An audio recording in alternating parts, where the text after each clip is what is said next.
I still remember the sound of the cable scraping against the conference table. Sharp, abrupt, final. 1 second, my slides were glowing across the 12-foot screen. The next, everything went black. The CEO, Victor Hale, didn't wait for anyone to react. He yanked my laptop cord completely free and slammed it onto the polished wood surface. Enough, he snapped. I can't listen to this crap any longer. You're embarrassing our company. For a moment, no one breathed. My cheeks burned hot, but I didn't say anything. I didn't defend myself. I didn't look at him. People often expect collapse in moments like this. Trembling hands, stuttering apologies, begging. Instead, I reached for my laptop gently, almost peacefully, and closed the lid. Slow. Deliberate. Because just 2 minutes earlier, as I spoke about the new cybersecurity framework I'd designed, the one Victor claimed was unnecessary and overcomplicated, my phone buzzed inside my blazer pocket, and I had seen the preview message from the client sitting right across the table. Leave the room. He's about to learn a lesson. At the time, I wasn't sure what it meant. Now, I suspected I was about to find out. As I packed my things, the room shifted. A few coworkers smirked, the kind of smirk people wear when someone else becomes the sacrifice that keeps the wolves fed. Others whispered, not even trying to hide it. She really thought she had a chance. Why would she present something he already rejected? She shouldn't have provoked him. Provoked him? All I did was perform the task assigned to me. The same task he approved a week ago. But the truth everyone knew, and no one dared to say, was that Victor never actually listened to ideas unless he believed he came up with them. Still, the humiliation stung. Not because I cared about his opinion, but because my work, months of late nights, research papers, and consultations with global experts, was dismissed like a toddler's drawing taped to the fridge. I forced myself to breathe slowly. Don't react emotionally. Don't give him a scene. Don't let them see the wound. As I zipped my laptop bag, Victor leaned closer, his voice low enough so only I could hear, but sharp enough to slice. You're not leadership material, Claire. You'll never be. I finally looked at him. His confidence wasn't strength. It was arrogance wearing a suit. And arrogance blinds people right before impact. I pushed my chair back. The legs scraped against the floor. A sound far louder than physics should allow. It felt like a line being drawn between who I had been 5 minutes ago and who I was now. Before I turned to leave, I scanned the room briefly, studying faces the way you memorize a battlefield before it explodes. Some avoided eye contact. Some looked relieved it wasn't them. But one pair of eyes, belonging to the client representative, Evan Russell, VP of a global tech defense group, met mine with steady calm, not pity, not sympathy, purpose. He gave the smallest nod. So small most people would miss it. I didn't. The hallway felt colder than the boardroom. My footsteps echoed as if the building itself was listening. Halfway down the corridor, my phone buzzed again. Another message from Evan. Wait outside. Don't leave. My heart kicked hard in my chest. I stepped into the reception lounge, modern glass walls, quiet hum of air conditioning, and sat down. Behind the boardroom doors, I could hear raised voices, sharp, tense, then louder, then unmistakable. Victor's voice no longer controlled. What do you mean? She already sent the report to legal. My breath caught. They didn't know. No one knew. 2 weeks earlier, Evan had asked me privately to send everything I had, documentation, testing logs, predicted breach models, directly to their federal compliance team. Not because they doubted the system, but because Victor had repeatedly delayed approvals. Almost like he wanted the cybersecurity weaknesses to remain. And now the client knew. All of it. Every ignored warning, every oversight, every risk. The boardroom door exploded open. Executives spilled out, pale and frantic. Victor followed, red-faced, chest heaving. He saw me. And for the first time since I joined the company 3 years earlier, He wasn't smirking. He wasn't dismissive. He looked afraid. My phone buzzed one more time. A final message. They're replacing someone today, and it won't be you. I stood up as Victor approached, voice cracking. Claire, hold on. We need to talk. For the first time since the presentation began, I smiled. Not out of revenge, not out of pride, but because sometimes life teaches in painful, unforgettable ways. Respect isn't owed, it's earned. And arrogance has an expiration date. For a moment, Victor and I just stood there. The hallway between us feeling like a courtroom waiting for a verdict. His voice trembled first. Claire, listen. My reaction earlier, it was rushed, unprofessional. His eyes darted toward the boardroom doors where executives watched silently. Let's go somewhere private. We can talk. Fix this. A month ago, I would have followed him. I would have defended my work, apologized for inconveniencing him, tried to make him see value. Not today. I kept my tone calm. There's nothing to fix. The sentence hit harder than a scream. His jaw twitched. Before he could respond, Evan stepped out of the boardroom. His posture carried something Victor's never did. Certainty. Claire, he said, loud enough for everyone to hear. Could you step back inside? We're requesting your input. My stomach tightened. Not fear. Validation. I walked past Victor without breaking eye contact. For the first time, he didn't stop me. Inside, the boardroom atmosphere had shifted. Gone was the smug amusement, replaced with tension so thick it felt physical. The CFO cleared his throat. Claire, earlier today you mentioned projected breach scenarios. We'd like you to present that portion verbally. Verbally. Without slides, without notes, without preparation. A few months ago, that would have terrified me. But humiliation teaches clarity. I placed my laptop bag on the table, lifted my chin, and spoke. I explained how the company's aging security system was vulnerable, how ransomware families had grown sophisticated, how just one overlooked entry point could cost the client millions, or worse, compromise national infrastructure. No dramatics, no panic, just facts. By the time I finished, no one whispered, no one smirked. Silence held the room. Evan finally spoke. Everything she said aligns with the findings from our independent audit. We requested her full proposal because we were already concerned about your existing infrastructure. He turned to the CEO. And now that I've seen her work, but also your attitude toward it, I'm making this clear. We will not move forward unless Claire leads this project. Victor blinked, stunned. You can't demand personnel involvement. That's overstepping. Evan didn't flinch. It's not a demand. It's a condition. You humiliated your own expert in front of your partners.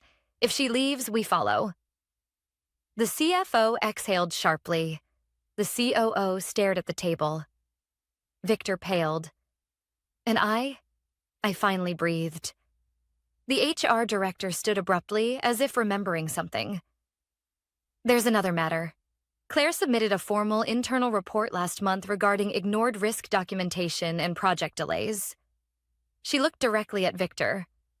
You never filed a response. Victor stiffened. Because the report was unnecessary.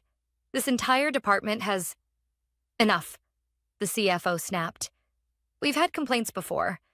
This time there's evidence. Victor's eyes bounced between the executives, searching for support. None came. Then HR delivered the final blow. Effective immediately, you're suspended pending investigation. Every muscle in his face collapsed at once. Humiliation had come full circle. Quiet, controlled, and irreversible. He tried to speak. A defense, an excuse, maybe even an apology. But the board didn't give him the chance. Security arrived. And just like that, the man who unplugged my laptop in front of a room full of people walked out without saying another word. When the door closed behind him, I expected to feel triumph. But instead, what washed over me was something softer. Relief. For the first time in a long time, I wasn't fighting to be heard. I wasn't shrinking to survive. Someone finally listened. Someone finally saw. Evan turned to me. "There's one final question," he said. "Are you willing to lead the implementation?" His words held weight. Not flattery, not pity. Opportunity. I thought of the long nights, the doubt, the exhaustion. I thought of every moment I nearly gave up because someone louder convinced a room I wasn't enough. Then I nodded. "Yes, I am." The CFO smiled. "Good. Then tomorrow we begin." Hours later, as I stepped out of the building, the sun was setting. Soft, golden, quiet. My phone buzzed. A new message from an unknown number. "Thank you for not breaking. Watching you today reminded us all." Silence isn't weakness. Sometimes it's patience. I stopped walking, not because of the message, but because of the truth in it. People think strength is loud, shouting, reacting, fighting. But sometimes strength is the woman who quietly packs her laptop, who doesn't flinch when underestimated, who trusts her work more than someone else's ego. Sometimes strength is knowing. You don't need to prove your worth. Some people just need time to see it. And when they finally do, everything changes. The next morning, walking into the office felt different. Not louder, not more glamorous, just steadier. People looked at me in passing. Some with curiosity, some pretending not to stare, a few with respect they hadn't shown before. But I didn't let any of it sink too deep. Attention is temporary. Behavior is what lasts. At my desk, the first thing waiting was a calendar invite. Kickoff meeting, 10 a.m., led by Claire Thompson. Seeing my name attached to leadership didn't feel triumphant. It felt earned, brick by brick, report by report, night by night. Still, nerves fluttered. Confidence wasn't the absence of fear. It was learning not to let fear speak first. 10 minutes later, Jenna, a project analyst who had always been polite but distant, approached me holding a coffee. She didn't say anything at first. She just placed the cup on my desk. Finally, she whispered, "I'm sorry." I blinked. For what? For not speaking yesterday. For laughing when others did. For knowing you were right and staying silent. She wasn't looking for forgiveness. She already knew she didn't deserve it. But life teaches you something important. Most people aren't cruel. They're afraid. Afraid of challenging the loudest voice. Afraid of standing alone. Afraid of being the next target. So I nodded gently. "Thank you for saying it." She exhaled like she'd been carrying that apology for years. The kickoff meeting filled the conference room quickly. No one talked over me. No one questioned whether I should lead. But the real shift happened 20 minutes in. I was explaining the revised deployment timeline when the door opened. Victor walked in. Not storming, not smirking, just walking. He wasn't escorted. He wasn't yelling. He looked smaller somehow, like arrogance had drained out of him overnight. Conversations died instantly. He cleared his throat. I was told I could say something before I left. Before he left. So the suspension wasn't temporary. This was goodbye. My pulse quickened, but I stayed still. Victor slowly scanned the room. His voice wasn't strong, but it wasn't sarcastic either. When you lead a company long enough, you start believing you're the smartest person in every room. You stop listening. He paused. And then someone reminds you that knowledge isn't noise. It's value. And value deserves respect. My chest tightened. He turned to me. "I'm sorry, Claire. Not for yesterday. For every time before that, I shut you down without listening." Silence stretched. Not tense. Thoughtful. Then he nodded once, placed his badge on the table, and left the room. The door clicked shut, quietly. A chapter ending. Not with chaos, but accountability. After the meeting, Evan stayed behind. "You handled that well," he said. "I didn't do anything," I replied. "You didn't attack him. You didn't gloat. You let him face the consequences without trying to control the moment. That's leadership. I looked down at my notes. Does it ever stop feeling overwhelming? I asked softly. He smiled, not mockingly, knowingly. No, but eventually it feels less like drowning and more like steering. His words settled into me like a new truth. Uncomfortable, but right. Over the next weeks, the project moved forward.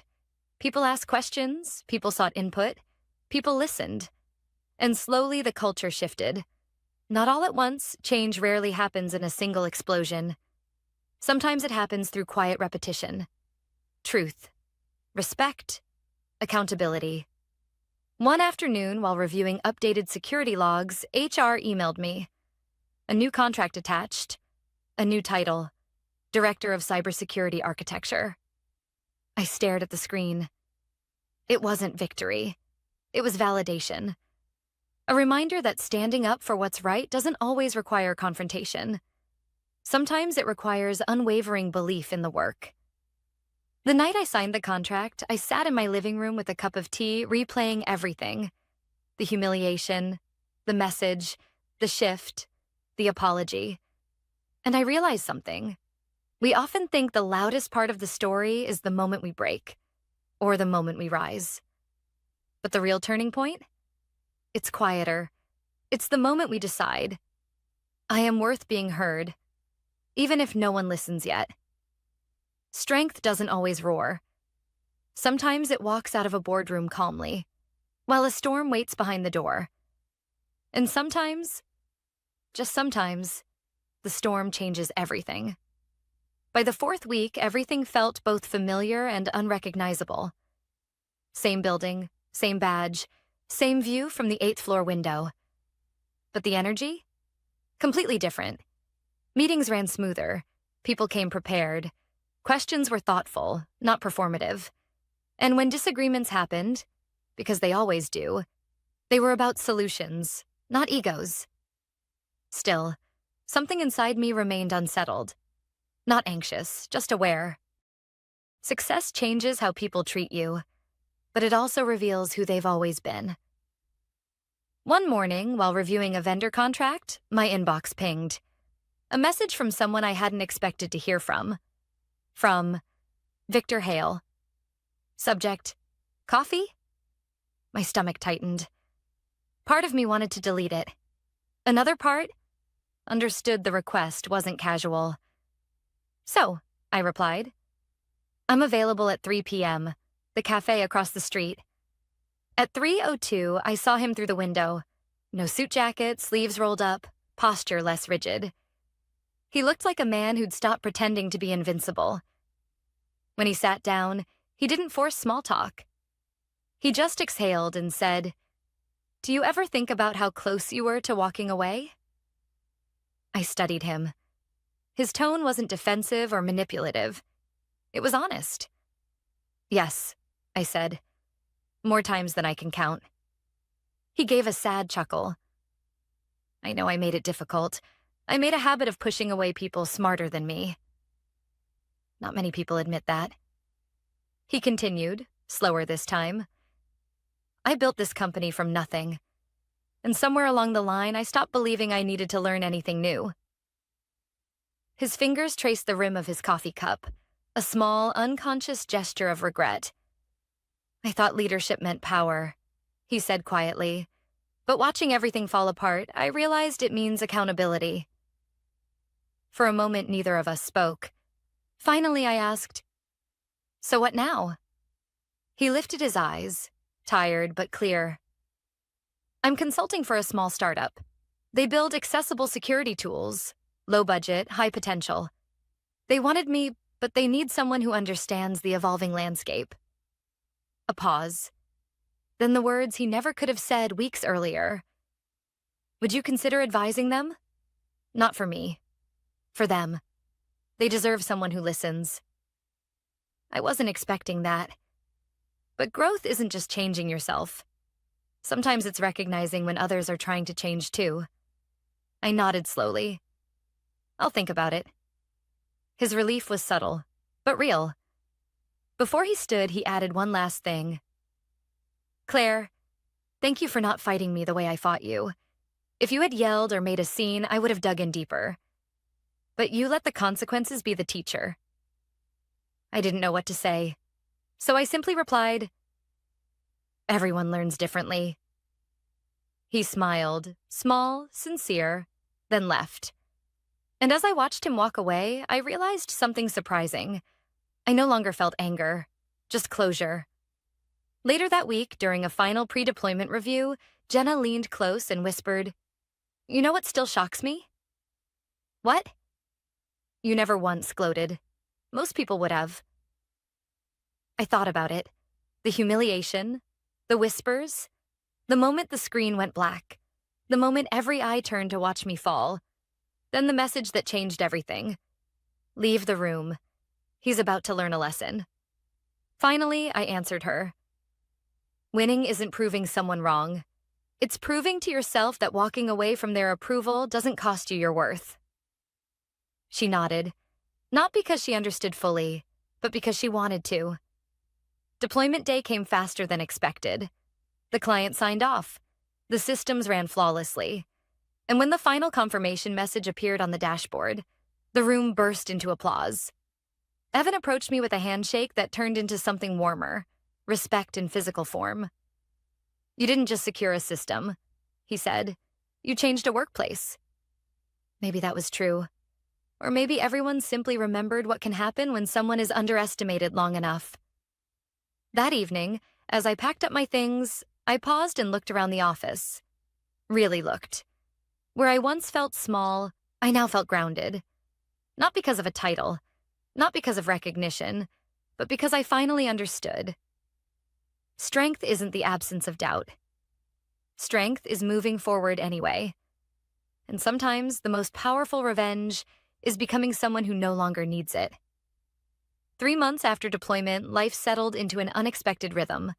Not dramatic, not glamorous, just steady. The kind of steady that finally lets you breathe. Our cybersecurity system had not only passed every audit, it had been praised publicly. The client renewed their contract with a multi-year commitment, and suddenly people wanted interviews, conference talks, even podcast appearances. But recognition wasn't the victory. The victory was the quiet. The ability to walk into a room without bracing. The ability to speak without shrinking. The ability to lead without defending your right to. Still, something kept tugging at me. That offer Victor mentioned during our coffee conversation. The startup. I hadn't ignored it, but I hadn't committed either. Not because I didn't want to help. Because for the first time in years, I wasn't rushing towards something out of desperation or fear of being overlooked. I was choosing slowly, carefully, based on alignment, not survival. One Friday afternoon, as I gathered my things to leave, Evan knocked lightly on my door. "Heading out?" he asked. "Trying to," I said with a small smile. "But reports like to multiply." He laughed softly.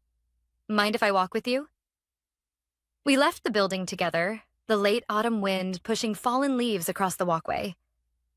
Neither of us spoke for the first few steps, and strangely, it wasn't awkward. It felt respectful. Finally, he said, "I heard you met with Victor." I did. "And?" "He's learning," I answered. "Slowly. Honestly." Evan nodded like that mattered more than anything.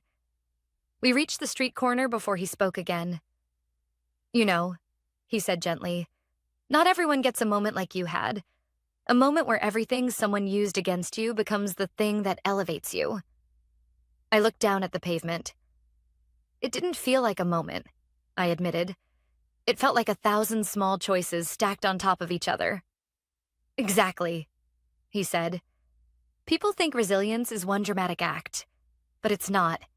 It's the quiet refusal to stop showing up."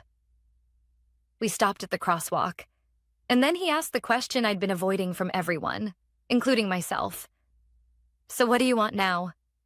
Not what's expected, not what pays more, not what's safe.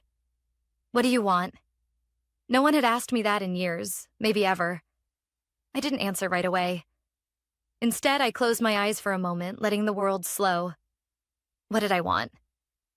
Not approval, not revenge, not even recognition. I wanted impact. I wanted autonomy. I wanted places where voices weren't measured by volume, but by value. When I opened my eyes, I knew. I want to build something, I said quietly, not just maintain what already exists. Evan smiled, not surprised, just pleased. Then call the startup. That night, I sat at my dining table with my laptop open and the contract on the screen. It wasn't as large as my current salary. It wasn't prestigious. It didn't come with a private office or a team already built. But it came with something bigger. Trust. Room to innovate. Space to lead. A foundation not yet shaped by ego or hierarchy. I scrolled to the bottom of the contract and hovered over the signature line. My hands didn't shake. Not this time. I signed. My resignation meeting the following Monday was calm. The CFO blinked in surprise, but after a pause, nodded with genuine respect. "You'll do incredible things," she said. "Just promise us one thing." "What's that?" "Teach people what you taught us, that intelligence doesn't need permission to exist." I promised. And as I gathered my belongings for the final time, Jenna hugged me tightly. "You changed this place," she whispered. I smiled. "No," I corrected gently. "The place changed because people finally listened." She wiped a tear and laughed. "Same result." On my last day, as I reached the lobby, my phone buzzed. One new message. Not from Evan, not from Jenna, not from the startup. From Victor. "Good luck, Claire. The world needs more leaders who don't lead with fear. Thank you for proving I was wrong. I'm still learning, and I hope that never stops." I stared at the words for a long moment. Not because I needed them, but because they symbolize something important. Not every ending needs a villain. Not every fight needs a winner. Sometimes growth is the quiet apology. Sometimes redemption is the willingness to change. Sometimes closure is finally choosing yourself. As I walked out the glass doors into the crisp afternoon air, I felt something simple and powerful. Peace. Not the kind you wait for. The kind you earn.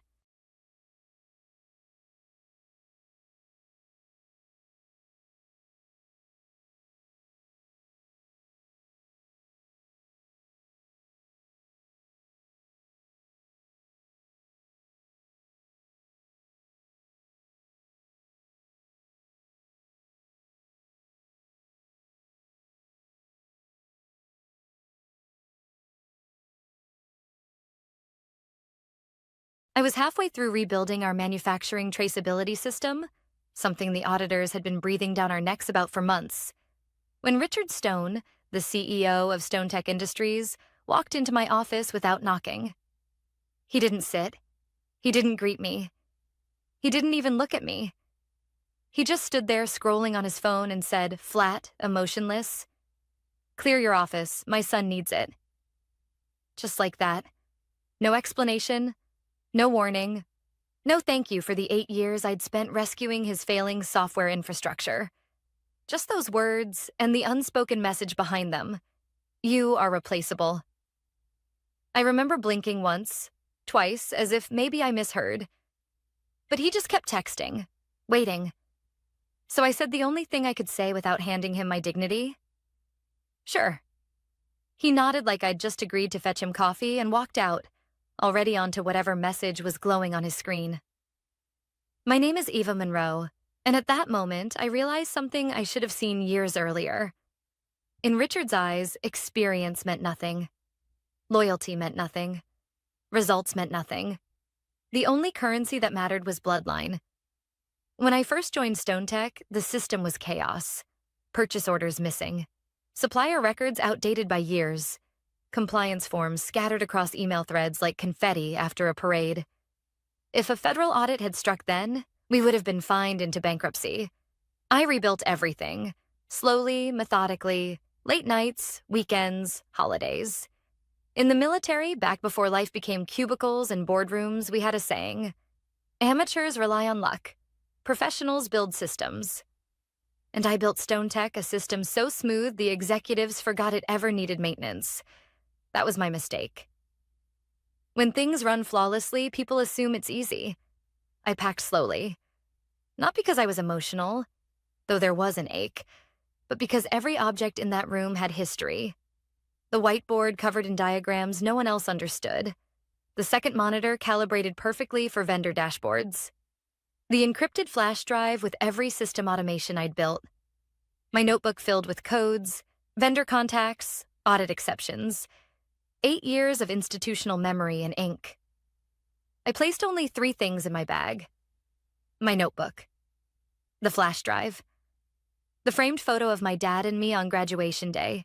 His hand on my shoulder. His proud smile saying more than words ever could. Everything else? I left it for the prince who would inherit my kingdom. Before I walked out, I typed one short message to HR. Working from home until office reassignment is complete. Reach me by email. No drama, no hint of what was really happening. Just silence. Sometimes silence is the loudest response. Monday morning at 8:07 a.m., while I sipped coffee in sweatpants at my kitchen table, a LinkedIn post appeared. Selfie ring light glaring. Perfectly groomed hair, designer watch. Caption: first day stepping into leadership at StoneTech. Time to modernize outdated systems. Next generation, leadership goals. That was Ryan Stone, the CEO's 27-year-old son. Fresh MBA, 0 industry experience, just confidence and followers. I laughed, not because it was funny, but because arrogance always looks ridiculous before reality hits. The first sign of trouble came faster than I expected. 9:42 a.m. My inbox pinged. Message from Ryan. Hey Eva, where's the automated compliance report? Didn't run this morning. Automated? He really believed everything maintained itself. I didn't reply. At 10:15, another email, this time CCing half of leadership, then another, then finally one from Richard. Please forward necessary files to Ryan and support the transition. Transition. That word was doing a lot of heavy lifting. I only responded with, all operational documentation is maintained in my private records, available upon formal contract agreement. Send. By Wednesday, the silence from my side wasn't silence anymore. It was pressure. Suppliers started asking questions Ryan couldn't answer. A regulatory notice arrived requiring immediate data submission, data only I knew how to retrieve. And then the payment system glitched, because every month it needed manual reconciliation before it could authorize new invoices. Nobody knew that. So vendors didn't get paid. And when vendors don't get paid, vendors stop shipping. Friday morning, 7:56 a.m., my phone buzzed. Richard. No greeting, no small talk. Just panic disguised as control. Eva, there seems to be a misunderstanding. We need you on site temporarily. I sipped my coffee slowly. There's no misunderstanding, I said. You made your decision. A long silence. Eva, be reasonable. I smiled, not cruelly, just knowingly. I was reasonable for 8 years. Now I'm unavailable. Click. And that was the moment Richard Stone finally learned the lesson every arrogant leader eventually faces. You can replace a title. You cannot replace a backbone of a company. And I was gone. For good. The following week felt strangely peaceful.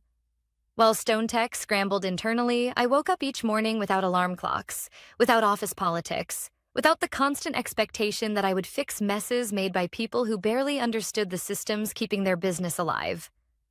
My work laptop, still connected to their systems, sat powered off on my dining table. I didn't touch it, not because I was avoiding responsibility, but because the responsibility was no longer mine. I had fulfilled my duty. They had dismissed me. And now they were learning what that meant. By Tuesday, cracks in StoneTech's operations were beginning to show. Quiet at first, like hairline fractures in glass. A message from Tina, the logistics coordinator, hit my personal email. Ava, can I ask you something privately? None of Ryan's changes make sense, and he keeps saying things like streamline, but orders are already stuck. Do you know what's going on? I read it twice. Tina wasn't dramatic, wasn't one to panic. If she was contacting me off record, things were worse than I thought. I typed back carefully. I'm no longer responsible for those decisions. Speak to management. Protect yourself. She replied with only 2 words. I'm scared. And I knew exactly why. At StoneTech, fear never came suddenly. It crept in slowly, disguised as restructuring. Wednesday morning, another ping. LinkedIn again. Ryan posted a screenshot of some dashboard with charts and financial metrics. Caption, making tough changes and driving necessary improvements. Leadership means big decisions. Disruption. Future of manufacturing comments poured in from his MBA classmates. Love the energy. Take that company to the next level. Legacy leadership fears change. Push forward. If only they knew. Sudden, uninformed change isn't innovation. It's demolition. I didn't have to wait long for confirmation. At 11:22 a.m., my phone rang. Unknown number. I normally never answer those, but instinct told me this wasn't a telemarketer. Ava speaking. A nervous voice. Hi, this is Mark from Compliance Tech Consulting. StoneTech referred us to you. My eyebrows lifted. Referred? I repeated. Yes. Apparently you built most of their reporting automations, and no one here can find the original documentation. We're trying to run their quarterly compliance submission, and nothing is syncing. The state deadline is Friday. A quiet satisfaction settled in my chest. Not gloating, not triumph. Just validation. I kept my tone professional. I don't consult without a formal contract. Oh, of course, he stammered. Could you send rates? No, I said simply. StoneTech already has them. He hesitated. Then quietly, they can't afford them. That sentence stayed with me long after the call ended. It wasn't about money. It was about ego. Richard didn't want to admit his mistake. Not to the board, not to his son, and definitely not to me. So instead, he was willing to watch his company bleed. Thursday morning brought another shift. A message from Jim, one of our biggest vendors. Ava, hope you're well. Just checking. Who should we coordinate with now? Ryan approved 2 invoices wrong, and we're freezing shipments until someone competent verifies. Vendors. Freezing shipments. That was serious. Without materials, StoneTech production stops. If production stops, contracts default. If contracts default, clients pull away. The kind of spiral a company doesn't always recover from. I typed back. I no longer represent StoneTech. Please direct all communication to their management. Seconds later, he responded. Shame. You kept things running better than anyone. If you ever consult, call me. I stared at that message longer than I expected. Something in me shifted. Not anger, not revenge. Opportunity. By Friday, the frantic calls had become predictable. First Richard. Ignored. Then Ryan, ignored. Then HR, ignored. They weren't calling because they respected my expertise. They were calling because they finally realized they never understood the machine I built. That afternoon, as I folded laundry, my phone buzzed again. This time, a text. From Richard. Ava, we need you back temporarily. Full pay reinstated. Office can be reassigned. Please call. It was the closest thing to an apology I would ever get from him. But it wasn't enough. Not anymore. I typed slowly, deliberately. I'm unavailable. Please stop contacting me unless it is through legal or contracts. No anger. No emotion. Just finality. I hit send. That night, sitting by my window with a glass of red wine, I watched the city lights shimmer. Cars moving, people rushing, businesses alive and oblivious. StoneTech was no longer part of my world, and for the first time in years, that thought didn't scare me. It thrilled me. Some endings aren't losses. Some endings are open doors disguised as slammed ones. And the door behind me? Locked. Permanently. Because now, finally, I had room to build something of my own. The third week after I walked out of Stone Tech didn't feel like freedom. It felt like adjustment. My mornings were quiet. No rushing. No scrambling through traffic. No mentally preparing to justify decisions to people who didn't understand systems, processes, or consequences. Still, every time my phone buzzed, a small part of me expected another crisis call from Stone Tech. Old habits die slowly, but I didn't owe them reactions anymore. Not my time, not my expertise, not my emotional energy. They had made the choice. Now they were living with it. On Monday afternoon, I met with my accountant, a calm woman named Helena, who spoke with the confidence of someone who had seen enough people wait too long to bet on themselves. "So," she said, flipping through paperwork, "you've had 3 separate companies reach out wanting consulting support?" "Yes." "And Stone Tech?" "They want help," I said, "but they don't want accountability." Her smile was small but knowing. That's the moment most careers pivot. Not when someone sees your worth, but when someone refuses to and you decide to stop shrinking. The words hit harder than I expected, because she was right. Leaving Stone Tech wasn't the betrayal. Staying would have been. By Wednesday, I had signed my first official consulting contract with North River Engineering, a mid-sized manufacturer struggling with supply chain forecasting. They paid my full rate without negotiation, not because they couldn't, but because they respected expertise. After years of being treated like a replaceable cog, that respect felt almost strange. But it also felt right. More inquiries followed, mostly smaller companies, mostly referrals. People talk in this industry, quietly but consistently. And the message spreading now wasn't, "Ava left." It was, "Ava was the reason Stone Tech worked." Meanwhile, Stone Tech was unraveling faster than anyone predicted. Tina emailed again, short and cautious. 2 more suppliers froze shipments. We're running out of stock. Leadership is blaming transitional turbulence. Everyone knows that's not true. It hurt reading that. Not because Stone Tech deserved help, but because the people still inside didn't deserve the fallout. Especially Tina. She'd been loyal, hardworking, overlooked, just like I had been. I typed a reply, hesitated, then erased it. Trying to save her wasn't my job anymore. Instead, I sent, "Keep copies of everything. Protect yourself. Don't volunteer to fix what leadership broke." She responded with a single line, "Thank you." Not for advice, for acknowledgement. Sometimes acknowledgement is the only kindness available. Thursday morning brought a new surprise. Someone knocked on my door. When I opened it, Ryan stood on my porch. No ring light, no perfect posture, no forced confidence, just exhaustion and fear.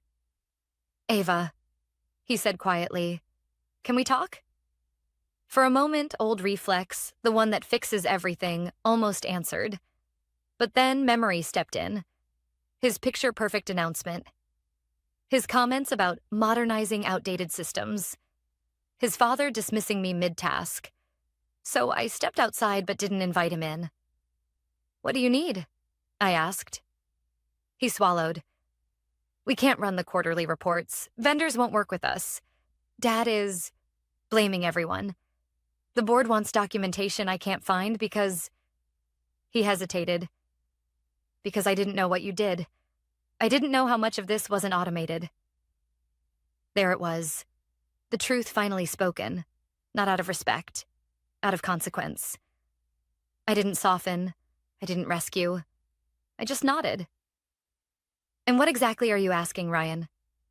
His voice cracked a little. "Can you come back? Just temporarily?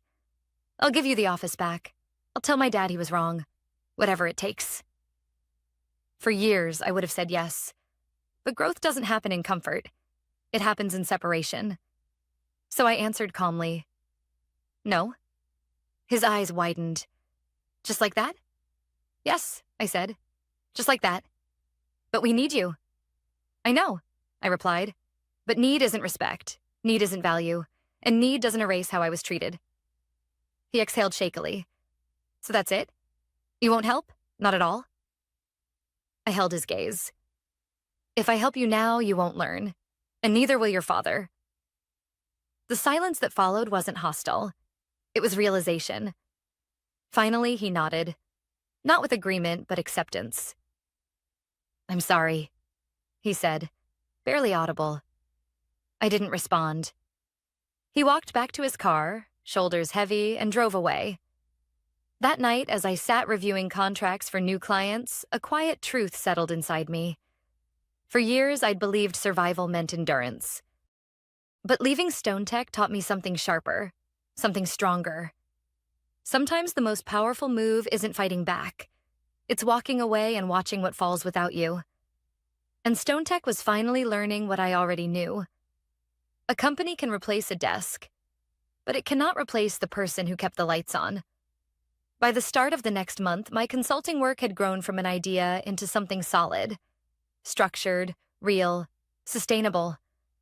I had 3 contracts running simultaneously, and all 3 companies treated me with more professionalism than Stone Tech had in 8 years. I worked from a small rented office downtown, nothing glamorous. White walls, a sturdy desk, 2 monitors, and plants I was determined not to kill. But it was mine. That mattered more than luxury ever could. Meanwhile, Stone Tech was making headlines, not the kind companies want. A trade publication released a short article. Stone Tech facing delays, vendor disruptions after leadership changes. The piece didn't mention my name, but it didn't need to. People inside the industry knew exactly what had changed and who had left. On Wednesday morning, while reviewing forecast data for North River Engineering, my phone buzzed again. This time it wasn't Richard, Ryan, or HR. It was someone I never expected, the chairman of Stone Tech's board, Eleanor West. Her message was polite, concise, and impossible to ignore. Ava, I believe we need to talk. Are you available for a meeting this week? Eleanor wasn't emotional, impulsive, or arrogant. She was strategic. And when a strategic person reached out, it meant something bigger was moving. I responded with equal professionalism. Available Friday. Send meeting details to my business address. For the first time, they weren't contacting employee Eva. They were contacting consultant Eva. That shift mattered. Friday arrived with gray clouds and the kind of cold that made the city feel metallic and distant. Eleanor didn't come through email or video call. She arrived in person. She sat across from me in my small office wearing a charcoal blazer and an expression that was both apologetic and analytical. Ava, she began, folding her hands. Before anything else, what happened to you was mishandled. I waited. She continued. We've lost 4 major clients in 6 weeks. Our suppliers don't trust leadership. Our compliance reports are overdue, and our internal system is unstable. There it was. The blunt truth no one else at Stone Tech could say aloud. Then she inhaled slowly. We need help. Not from a junior analyst. Not from someone learning on the job. From the person who built the infrastructure. I stayed silent because sometimes silence gives people space to reveal more. Eleanor leaned forward. I'm prepared to offer a consulting contract. Independent. Full control of system recovery strategy. Board-level reporting. 6-month minimum. Her tone remained steady until the final sentence. And I will personally ensure Richard and his son have no involvement with you. That part wasn't business. It was acknowledgement. I could have said yes immediately. But wanting something and needing something are not the same. So I asked the only question that mattered. Why now? She didn't hesitate. Because pain teaches faster than pride listens. I let the words settle. Then I asked another. What happens when I fix the mess? When operations run smoothly again? When the pressure lifts? She understood what I was really asking. Will I be dismissed again once I'm useful? Her answer was simple. Then you decide whether you stay, not us. And for the first time since leaving Stone Tech, something unexpected surfaced. Respect. I reviewed the contract over the weekend. not emotionally, not reactively, but strategically. It wasn't about revenge anymore. It was about boundaries. My father once told me, "Never return to a place broken if you must return as the same version of yourself." I wasn't returning as an employee desperate for approval. If I returned, it would be as someone with control, voice, autonomy, and the power to walk away again. Monday morning, I signed the contract, but before sending it, I added a sentence at the bottom. Non-negotiable. All communication with the CEO or his son will be routed through the board or legal. No direct contact. Then I pressed send. The board's response was immediate and professional. Richard's response, though not sent to me, arrived indirectly through someone still inside. Tina emailed, "He's furious. Ryan too. But the board shut them down." Hard.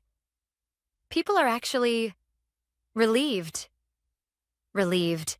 That word stopped me. Not happy, not excited, not celebrating. Relieved. Because chaos had become the norm since I left. And stability wasn't just needed. It was overdue. That evening, I closed my office laptop and sat quietly, letting the weight of the decision settle. Not as regret, but as clarity. I wasn't going back to fix Stone Tech. I was going back to rebuild control over my own legacy.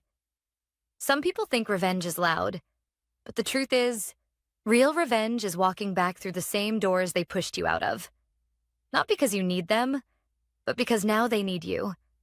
And this time, I wasn't returning to belong. I was returning on my terms. I walked back into Stone Tech 8 weeks after being told to clear my office. But this time, there was no hesitation in my steps, no lingering loyalty tugging at my chest, no desire to belong. I wasn't returning as staff. I wasn't returning as backup. I was returning as the person they now had to answer to. When I entered the lobby, a couple of employees looked up. Their expressions told a full story without a word spoken. Relief, recognition, and something else. Justice. Not the dramatic movie kind. The quiet, earned kind. The kind that comes when the tables finally balance.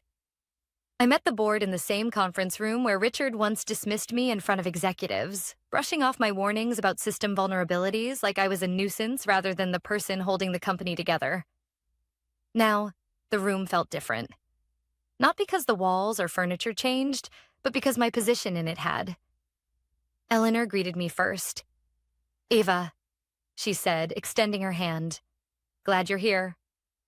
No forced smile, no condescension, just professionalism. I nodded and took a seat.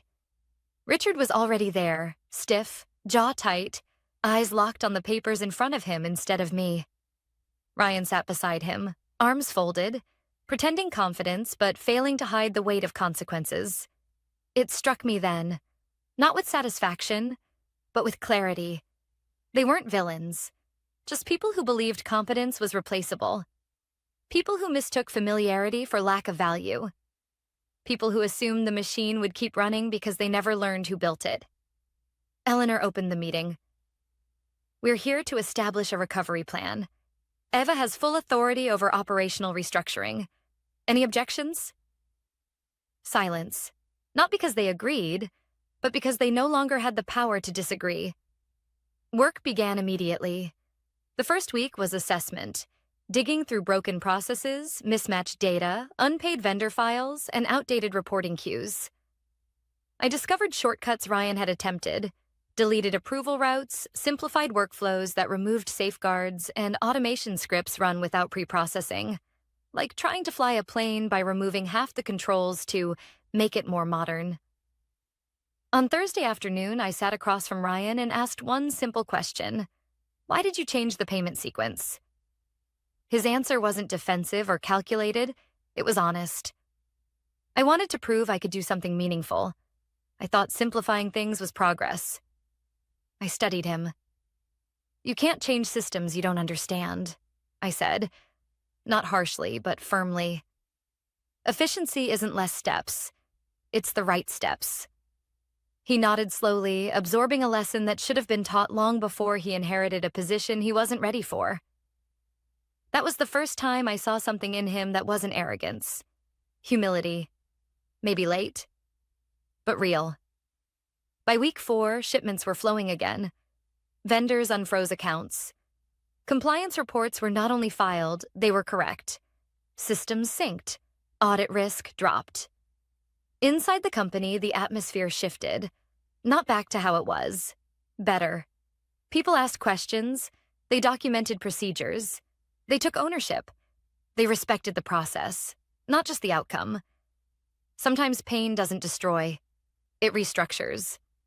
When the 6-month contract ended, I was invited to one final board meeting, not to troubleshoot, but to finalize next steps. Eleanor spoke first.